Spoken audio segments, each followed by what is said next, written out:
Welcome to the Breadwinner Podcast. This is the show for sourdough microbakery owners who are building a sustainable, successful, profitable business from their home. If you are already in business or if you're dreaming of starting one, this is the place for you. I'm your host, Caroline Bauer. I own a successful in-home sourdough bakery, and I am here to share everything I've learned that works and that doesn't, plus everything that I'm researching along the way, so we can build thriving businesses together. Today, we are talking about using social media to grow your local customer base.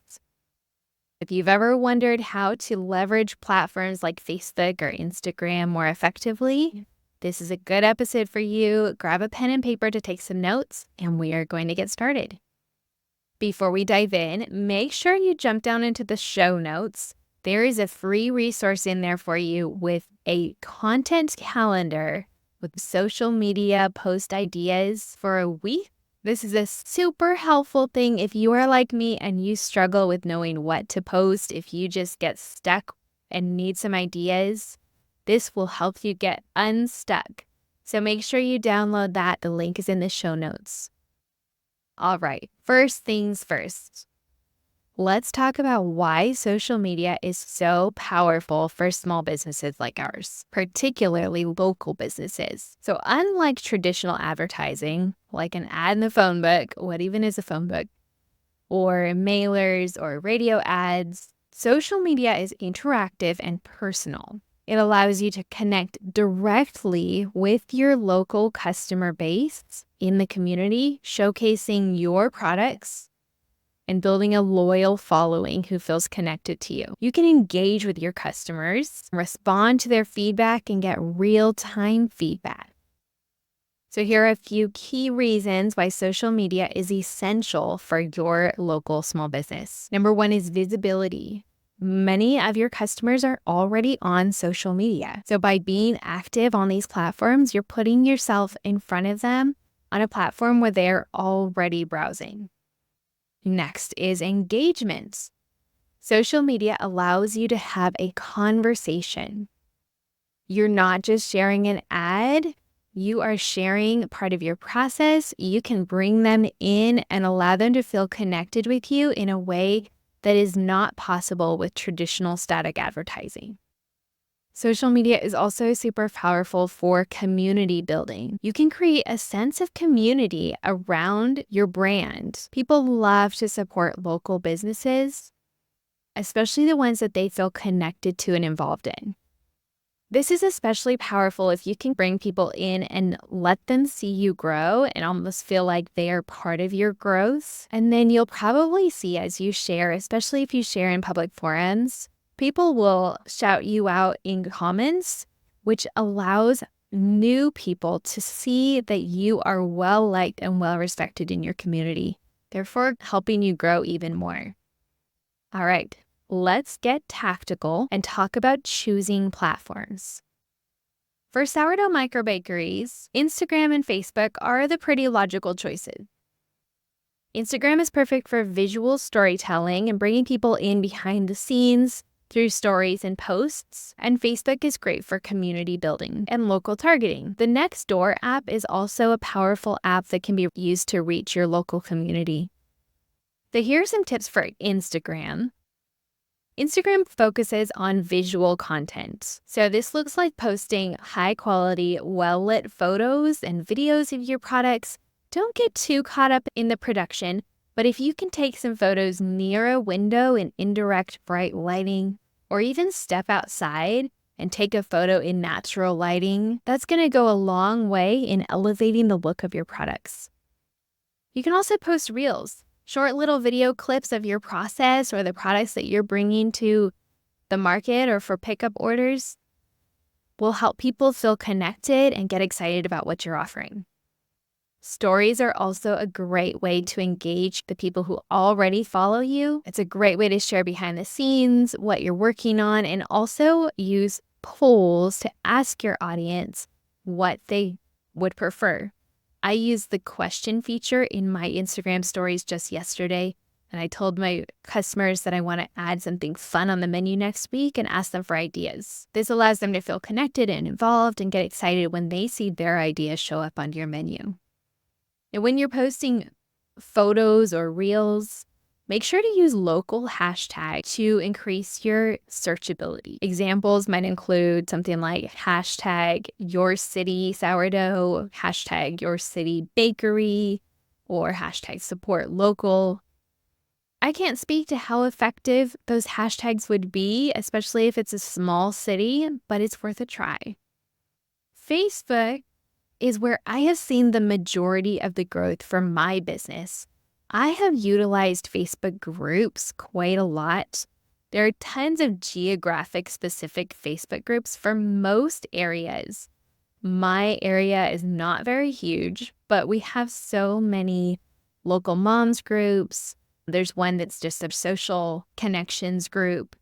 Some of them has very specific requirements as far as when a business can post and what they can post. And so I always make sure to read the guidelines to be respectful of those requirements. Facebook groups can definitely be hit or miss. There are some where business posts just do not get seen, and that can be really frustrating. But every once in a while, you might find the group that really works well for you, and your posts might take off and get a lot of traction. There are about 4 groups that I post in fairly consistently, at least a couple times a month. I always post from my personal account and tag my business page so people can jump over and follow my business page. But I think that posting from the personal account allows it to be seen a little bit more easily. So a lot of times when I post in the local groups, it'll be ahead of the local market. So I almost always post on a Thursday or Friday before my market. And I say something like, Saturdays are for shopping local. The Bluebird Bread Co. will be out at the farmer's market tomorrow from 9 to 2 alongside 30 other wonderful vendors. Come out and support us. And then I often let them know what's going to be on the menu. If I have anything special or a unique flavor, I give them the address because they always ask, even though I tag the market. And then, of course, I tag my business page too so they can go over and follow me there. Those posts usually get seen really well because they're not just a business post saying, hey, I'm selling something, but they bring people in to a community conversation. And I always have people come to my booth and tell me that they came just because they saw that post. Other ways you can use Facebook are through events. You can create events for special sales or special fun pop-up events. Even if you're offering sourdough classes, you can create an event for that. And you can invite your followers and encourage them to share. This isn't something I've utilized personally, but I've seen other people do it very successfully. Now on Facebook, if you set up a business page, which I recommend doing versus posting everything from your personal page, your business page allows you to grow and just have that next level of professionalism. Like I said, when I post in those local groups, I usually post from my personal page, but I tag my business page because that's the audience I want to build. I don't accept friend requests on my personal page from people I don't know, so they can jump over to my business page and connect with me there to see when I update and follow along with me on that side. So I usually will post at least once a week on Facebook or Instagram. And I don't make unique content for each of those most of the time. Whatever I post on Instagram, whether it's a photo or a video, I usually just post the same thing with the same caption over on Facebook. Facebook does allow links in the captions. So if it's, for example, a post about my orders being open, my Instagram post would say, check the link in my bio, whereas my Facebook post would say, here's the link to order, and I would add the link. All right, let's talk a little bit more about engaging content and how you can actually get people to see and engage with your content rather than just pass over it. Not only should you be posting content that showcases your product, but the goal really is here to engage with your customers. Draw them into what you're building and allow them to feel connected. In order to succeed in any business, but really on social media, you want to develop 3 things. You want people to like you, and that is by showing up as a human and showing up as a professional and inviting them in on what you're offering. Like is the first tier. They will like you pretty quickly if you're posting pretty content. Don't get too caught up in this. Don't let it get you stuck. But if you're posting a picture of a piece of bread or a really nice sandwich or something that you're proud of, they'll connect with that. No is the personal factor. That's where stories come in, or behind the scenes videos, things that allow them to feel connected with you. And then trust is the final thing. So showing up consistently and professionally, reliably will allow them to trust you. And those three things build the pillar of a business that stays around with engaged and loyal customers. If they like you, know you, and trust you, they will feel connected to you more than they would if they were just looking at faceless brand without any personal factor. Okay, so here's some tangible content ideas to get you started. Number one, you can showcase your products. Highlight your different sourdough products, your favorite flavors. You can share some of the story. Is there something that inspired you? If you're using special ingredients, even a little bit about the process. Sometimes I'll show a picture of me toasting the almonds or zesting the lemon so they know that everything is handmade and done with love and from scratch. That leads into behind the scenes. So show the process. Show them how you make it. Don't get too caught up in beautiful production, but do try to show an uncluttered, clean video of you mixing up your dough or pulling it out of the oven, or just a photo even, if a photo is easier than a video. But show a little bit of the process so that they can see that you are actually making their products. You're making them with so much love and intention. This builds transparency and trust with your audience. Again, allowing them to like you, know you, and trust you. Another thing you can do is customer spotlights. You can feature your loyal customers, share their stories and how they enjoy your bread. If you get tagged in a post on Instagram, make sure to reshare that in your story so other people can be connected with you and see how you are interacting with other customers. This builds community and it builds social proof. Social proof is basically where your future customers see that your current customers like your products, and so your future customers are more likely to trust you. Another thing you can share is educational content. You can share tips and tricks about baking, or you could share little recipes. I plan to share a recipe for homemade mayonnaise. I share a lot of pictures of the sandwiches that I make.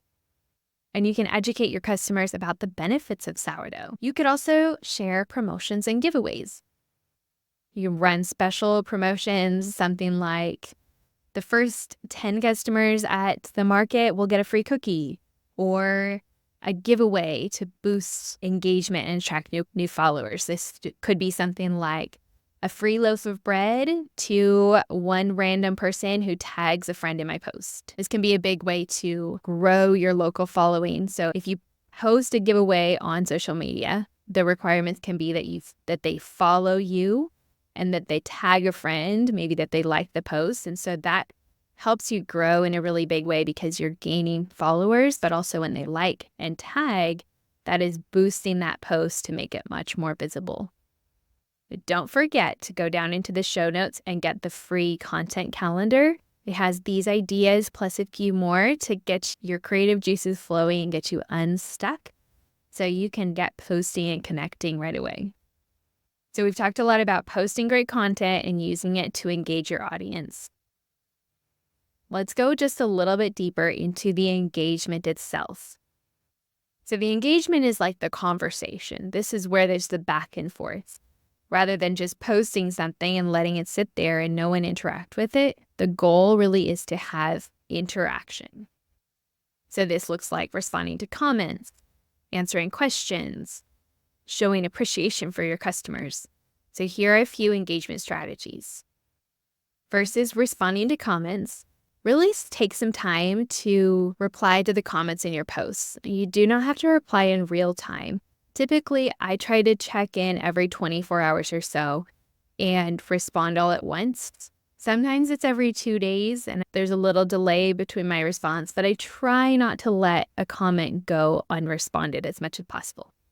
Shows that you care and that you really are listening to what people are saying and builds that personal connection. Another engagement strategy is through asking questions. So you can encourage interaction by asking questions in your posts or in your stories. For example, what's your favorite way to enjoy sourdough? User-generated content, or UGC, is also a super powerful engagement tactic. So you can encourage your customers to share photos of your products, show how they're enjoying your products. You can even incentivize this through a giveaway and repost their content along with a shout out. That builds that social proof that we talked about, where people who are observing from a distance are seeing that people are really in real time enjoying your products. And it gives you a lot of credibility and builds that trust. Another fun idea is to use the live feature on social media, whether that's on Instagram or Facebook. You could even host a live baking session or do a live while you're mixing some dough, or just chat with your customers about what you're bringing to the market, what you're working on, even challenges that you faced. You could offer a Q&A session and invite people to ask questions while you're online with them. This real-time interaction can significantly boost your engagement. This is totally optional. If you don't feel comfortable on camera, don't feel like you have to do this, but it's a strategy that you can utilize if it feels aligned for you. We touched on the power of the local features of social media, but let's go a little deeper into some of those tools that you can use to really tap into your local market. So on Instagram, always tag your location in your posts and your stories. Posts especially. I've had many people come to my booth at the farmer's market and tell me that they found me on Instagram by searching things like bakery in my area, or my town and bakery, or my town and sourdough. And I tag my town in every post that I put up on my bakery page. I don't usually use the location tagging in stories. I haven't really done the research to know how effective that is. You can play with it and see what you think, but I definitely always utilize that in my posts, and I have seen that to be effective. On Facebook, you can also use the local targeting options for your posts. And if you utilize ads, you would also want to utilize the location-specific targeting. If your city or town has hashtags, that could be another thing to utilize. Hashtag your city small business, hashtag your city local business, hashtag your city shop small. Anything like that is specific to your area can help boost your visibility to the people that will be shopping from you. It's one thing to talk about all of the social media strategies. It's another to actually implement them and stick with them. That is the key. Consistency is your best friend in growing your local customer base on social media. So this looks like developing a posting schedule and really committing to stick with it. This does not have to mean that you're posting daily. This can mean you're posting weekly or posting a few times a month. What you don't want is for customers to see that your last post was 3 months ago. That's going to signal to them that you are not very active in your business. Even if in reality you are showing up, you're still taking orders. If they're getting on your social media, on your Facebook or your Instagram page and seeing that you haven't posted in 3 or 4 months, they're going to think that you're not in business. So make sure that they can see a post at least as recently as the last couple of weeks. So some tips to stay consistent are creating a content calendar. There is the content calendar download in the show notes if you want help with this. So plan your posts in advance. Know some themes, some content pillars or ideas that you can go back to. This could look like saying you post about 4 different topics, and all of the posts fit into those 4 different topics. This could be behind the scenes, new products, sourdough benefits, and personal. So if you're stuck and you don't know what to post, go back to those 4 pillars, choose one, and put a post up that falls into one of those topics. I highly recommend batch content creation. This looks like setting aside time each week or each month to create several posts all at once. Have them scheduled so they can go out over time, but you're not creating one post, one off, and trying to do that several times a week, or trying to think of content ideas when you have a 10-minute window to put a post up and have no idea what to do with it. My batch content creation strategy is to take a bunch of video footage and then it just lives on my phone. And so I put together a list of the reels or this post that I want to make and pull from that video footage that I've already created to make several reels all at once. And then when I'm ready to post, I just go in and check on it, change whatever I need to, maybe type out the caption real quick and post it. So I have several drafts sitting in my drafts folder ready to go when I need to put them up. You can also utilize scheduling tools if you want to. Apps like Later or Hootsuite or even Canva has a scheduling option. So when you batch create your content like we talked about, you have several posts ready to go, you can schedule them out so that they will post on their own on your schedule maybe a couple times a week. And that's just something off your plate, freeing up some brain space so you don't have to think about it.